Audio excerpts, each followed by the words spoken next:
भक्तजनों, आज आप सुनेंगे कमला माता की व्रत कथा। माता कमला रानी की पूजा करने से साधक बन जाता है कुबेर के समान धनी।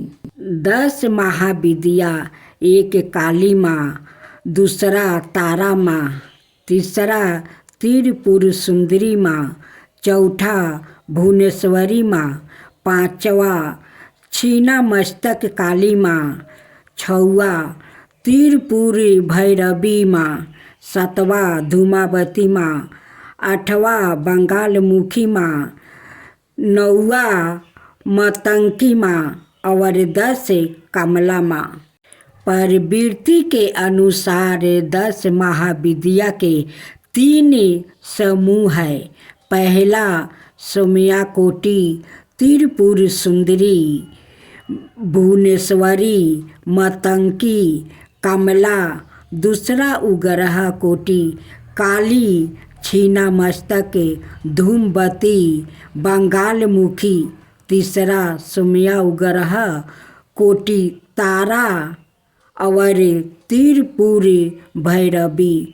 आओ जानते हैं 10वीं महाविद्या देवी कमला के बारे में संक्षिप्त जानकारी। एक माता कमला रानी कमला पर आसानी कमल पुष्पा धारण किए हुए माँ सुशोभित होती है।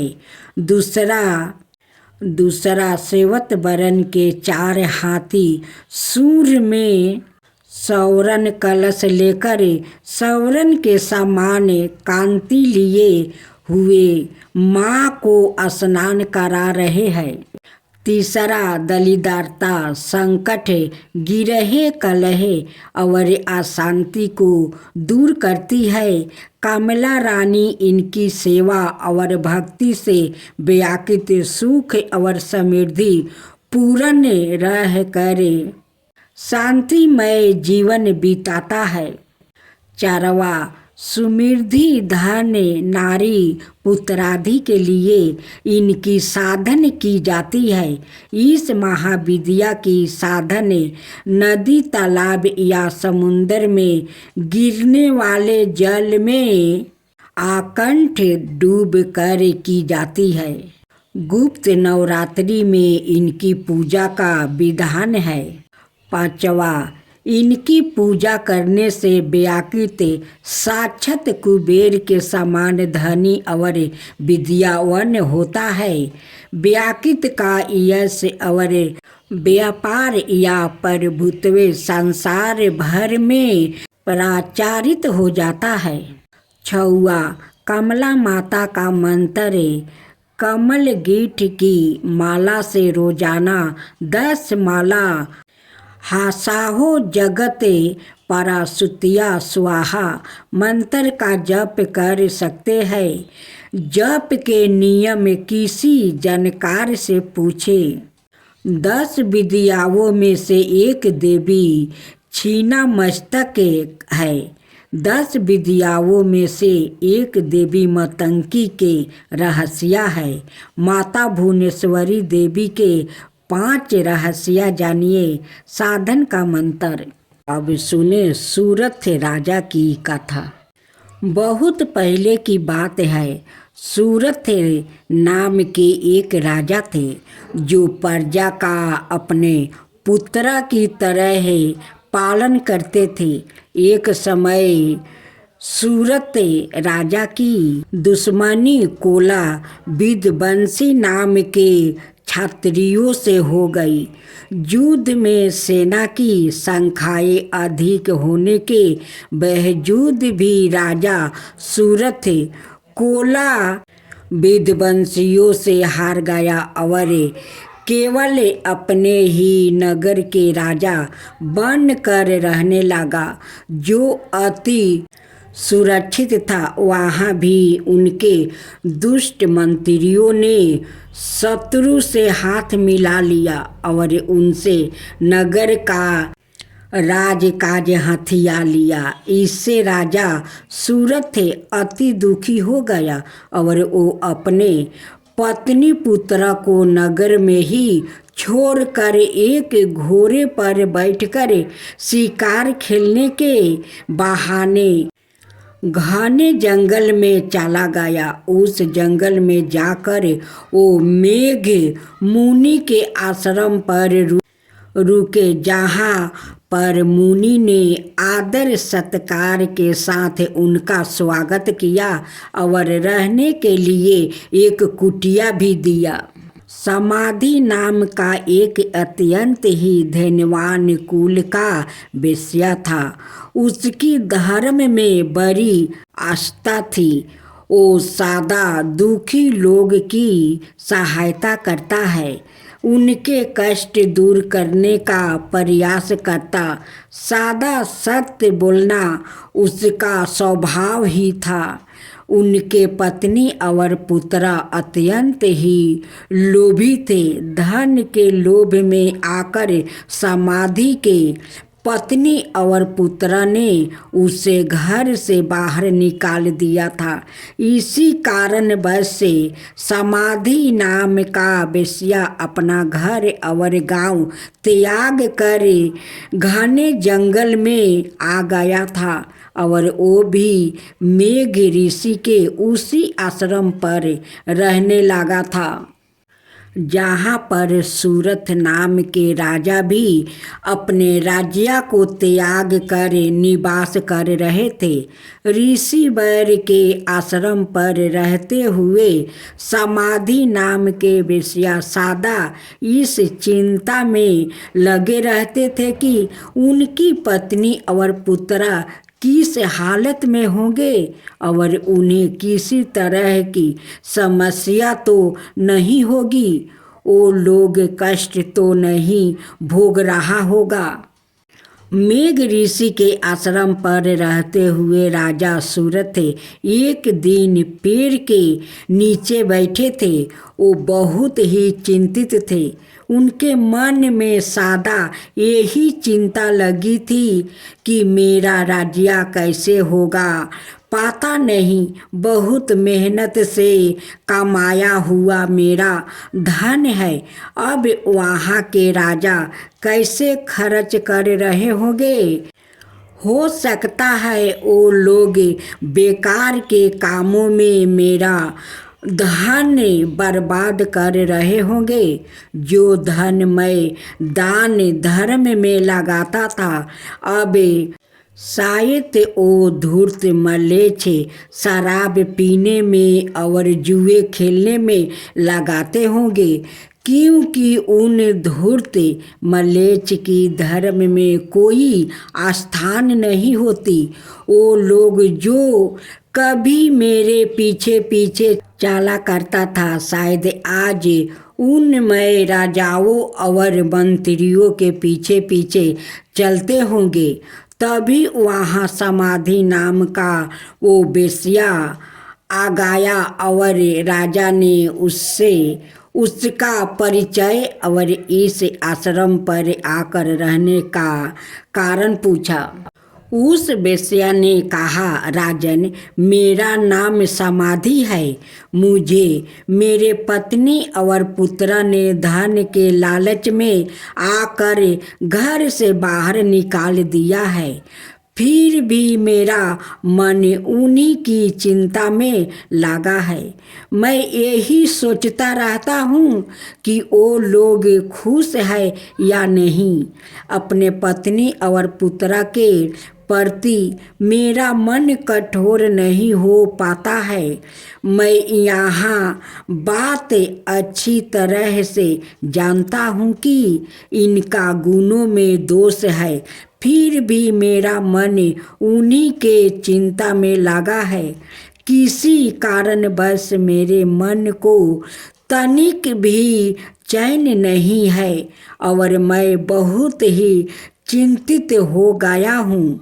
दुराचारी और दुष्ट लोग भी अपने परिजनों का त्याग नहीं कर पाते हैं। मैं अपने परिवार के मोह बंधन में पड़ कर चिंतित और दुखी हूँ।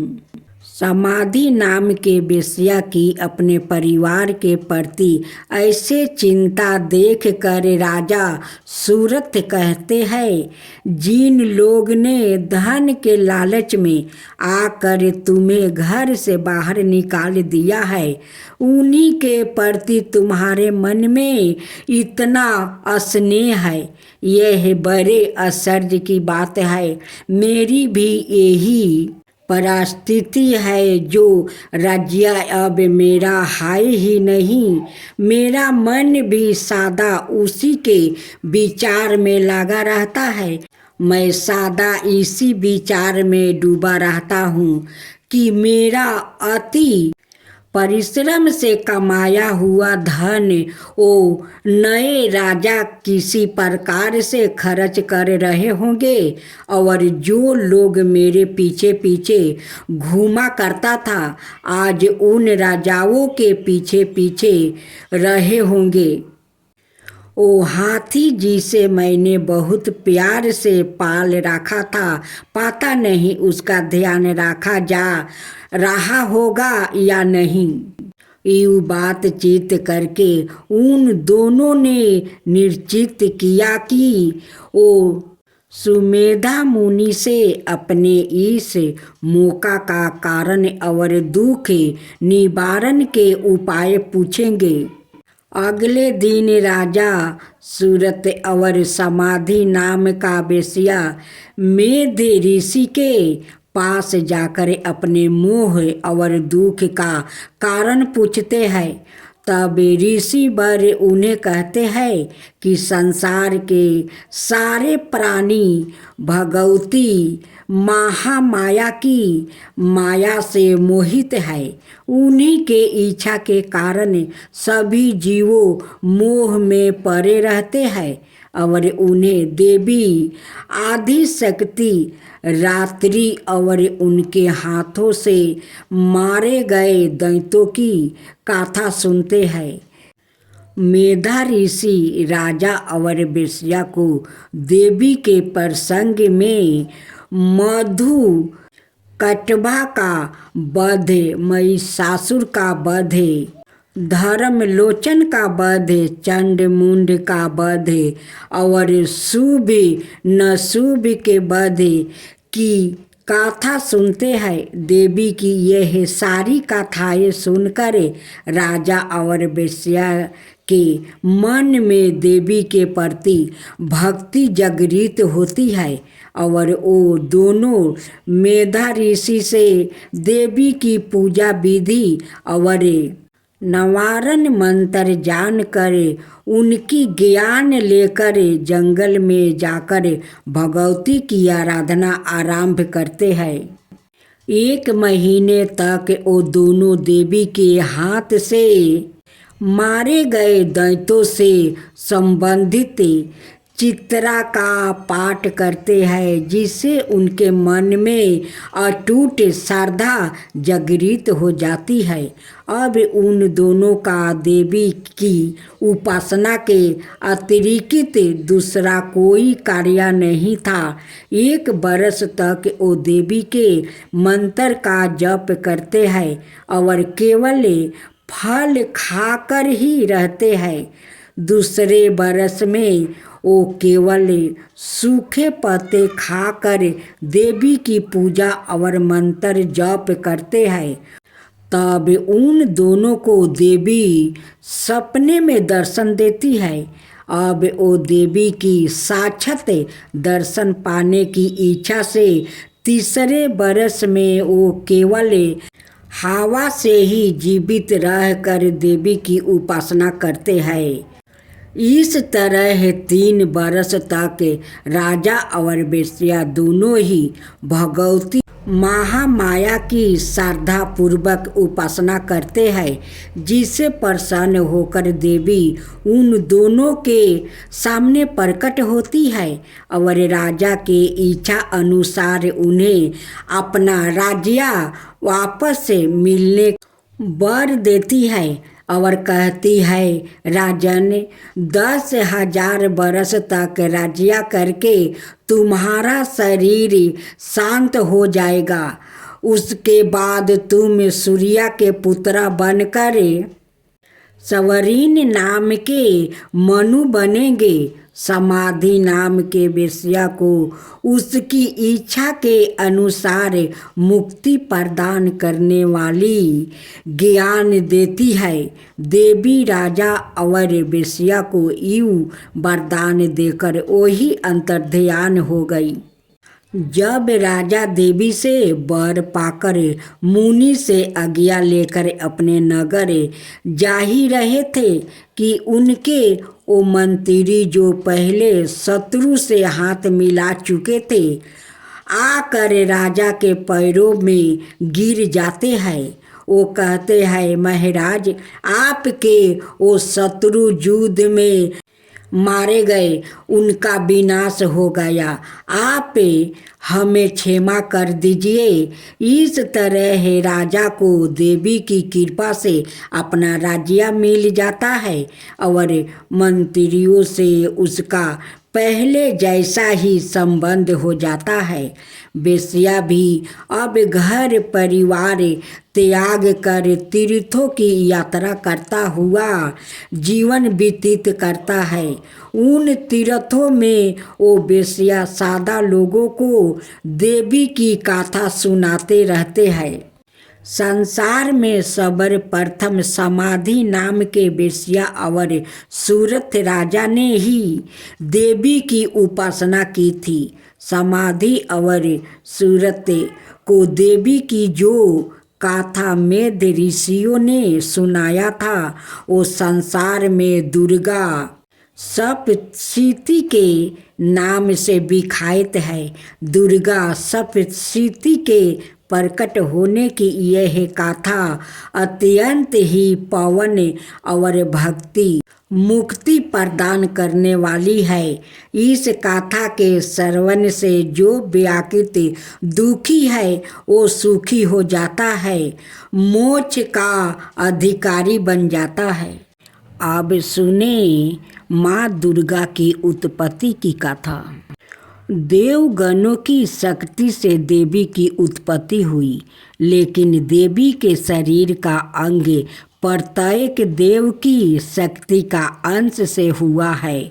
जैसे भगवान शिव के तेज से माता का मुख बना, श्री हरि विष्णु के तेज से भुजाएं बना, ब्रह्मा जी के तेज से माता के दोनों चरण बने, वही यमराज के तेज से मस्तक और केश, चंद्रमा के तेज से स्तन, इंद्र के तेज से कमर, वरुण के तेज से जांघें, पृथ्वी के तेज से नितंब, सूर्य के तेज से दोनों पैरों की अंगुलियां, प्रजापति के तेज से सारे दांत, अग्नि के तेज से दोनों नेत्रा, संध्या के तेज से भौर, बाहु के तेज से कान और अन्य देवताओं के तेज से देवी का विभिन्न अंग बने।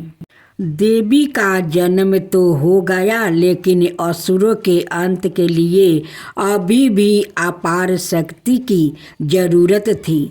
तब भगवान शिव ने उनको अपना त्रिशूल, भगवान विष्णु ने चक्र दिया, हनुमान जी ने गदा दिया, श्री राम ने धनुष दिया, अग्नि ने शक्ति बाण से भरे तरकस दिया, वरुण ने दिव्या शंख, प्रजापति ने स्फटिक मणियों की माला, लक्ष्मी जी ने कमल का फूल दिया, इंद्र ने वज्र दिया, शेष नाग ने मणियों से सुशोभित नाग दिया, वरुण देव ने पास और तीर दिया, ब्रह्मा जी ने चारों वेद दिया और हिमालय पर्वत ने माता को उनका वाहन सिंह दिया। इन सभी अस्त्र शस्त्र को देवी दुर्गा ने अपनी 18 भुजाओं में धारण किया। अस्त्र शस्त्र और आंतरिक शक्ति से देवी का विराट रूप बन गया और असुर उन्हें देख कर ही भयभीत होने लगा।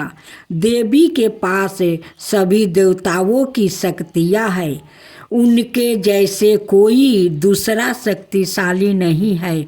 उनमें अपार शक्ति है, उन शक्तियों का कोई अंत नहीं है, इसलिए वो आदि शक्ति कहलाती है। अब सुने देवी पार्वती की कथा। ब्रह्मा ने देवताओं को अपने द्वारा विजय दिलवाई। ब्रह्मा की उस विजय से देवताओं को अहंकार हो गया। वो समझने लगा कि यह हमारी ही विजय है, हमारी ही महिमा है। यह जानकर ब्रह्मा देवताओं के सामने यक्ष के रूप में प्रकट हुआ। ब्रह्मा को ना जान सके कि यह यक्ष कौन है। तब उन्होंने अग्नि से कहा कि हे जात वेद, इसे जानो कि यह यक्ष कौन है। अग्नि ने कहा, बहुत अच्छा। अग्नि यक्ष के समीप गया। ब्रह्मा ने अग्नि से पूछा, तू कौन है? अग्नि ने कहा, मैं अग्नि हूँ, मैं ही जात वेद हूँ। ऐसे तुझे अग्नि में क्या समर्थ है?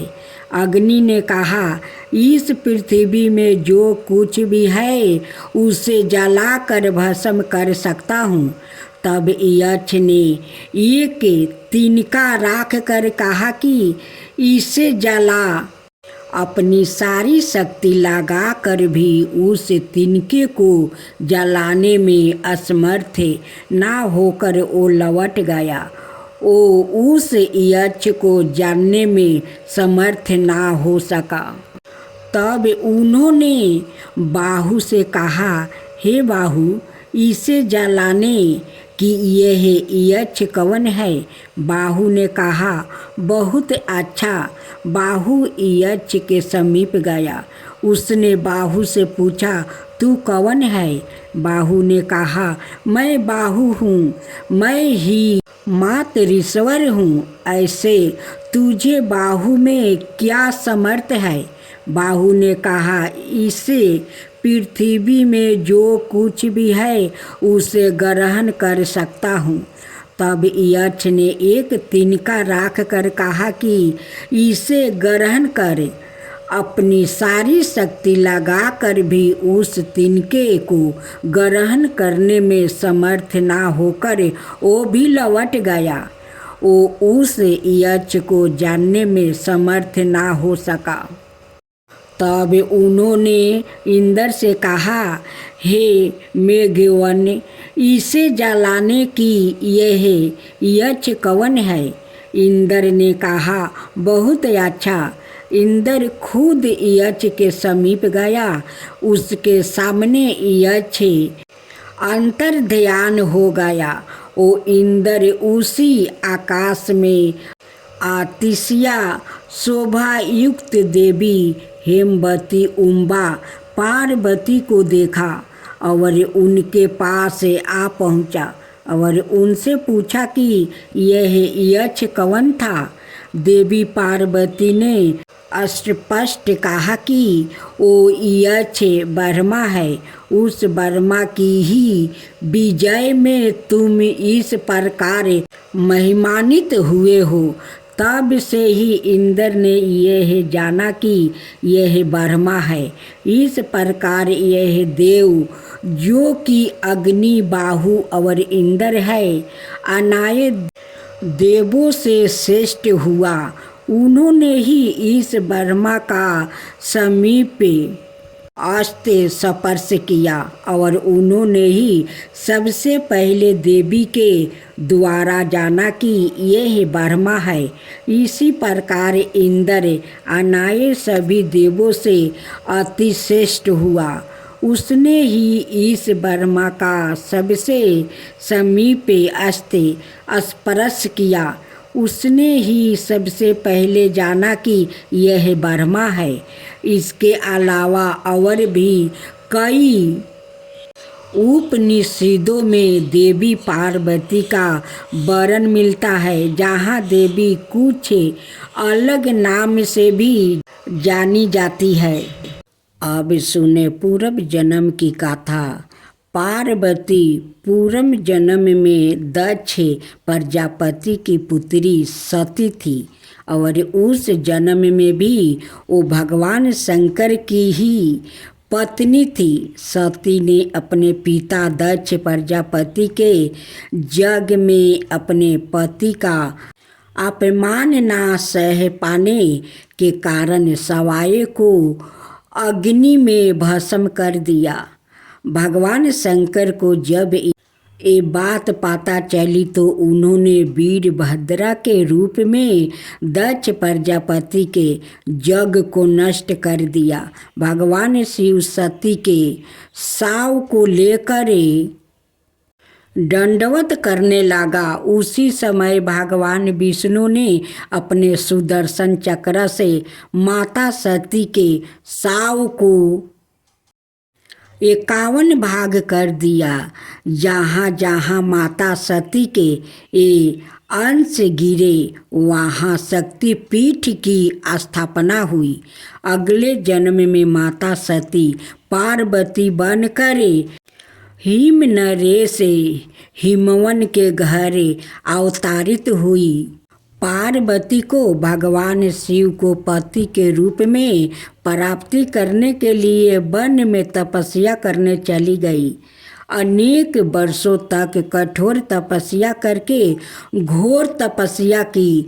तत्पश्चात बैरागी भगवान शिव ने उनसे विवाह करना स्वीकार किया। भगवान शंकर ने पार्वती के अपने पति अनुराग की प्रतीक्षा लेने के लिए सप्त ऋषियों को पार्वती के पास भेजा। उन्होंने पार्वती के पास जाकर उसे यह समझाने की अनेक प्रयत्न किया कि शिव जी अघोर अमंगल भेषधारी और जाटाधारी है और वो तुम्हारे लिए उपयुक्त वर नहीं है। उनके साथ विवाह करके तुम्हें सुख की प्राप्ति नहीं होगी। तुम उनका ध्यान छोड़ दो। किंतु पार्वती अपने विचारों में दृढ़ रही। उनकी दृढ़ता को देखकर सप्त ऋषि अत्यंत प्रसन्न हुए और उन्हें सफल मनोरथ होने का आशीर्वाद देकर शिव जी के पास वापस आ गया। सप्त ऋषि से पार्वती के अपने प्रति दृढ़ प्रेम का वृत्तांत सुनकर भगवान शंकर अत्यंत प्रसन्न हुआ। सप्त ऋषियों ने शिव जी और पार्वती के विवाह का लगन मुहूर्त आदि निश्चित कर दिया। निश्चित दिन शिव जी बारात लेकर हिमालय के घर आया। वो बैल पर सवार थे। उनके एक हाथ में त्रिशूल और एक हाथ में डमरू था। उनकी बारात में समस्त देवताओं के साथ उनके गण भूत प्रेत पिशाच आदि भी थे। सारे बाराती नाच गा रहे थे। सारे संसार को प्रसन्न करने वाली भगवान शिव की बारात अत्यंत मन मोहक थी। ब्रह्मा जी की उपस्थित में विवाह समारोह शुरू हो गया। इस तरह शुभ घड़ी और शुभ मुहूर्त में शिव जी और पार्वती का विवाह हो गया और पार्वती को साथ लेकर शिव जी अपने धाम कैलाश पर्वत पर सुख पूर्वक रहने लगा।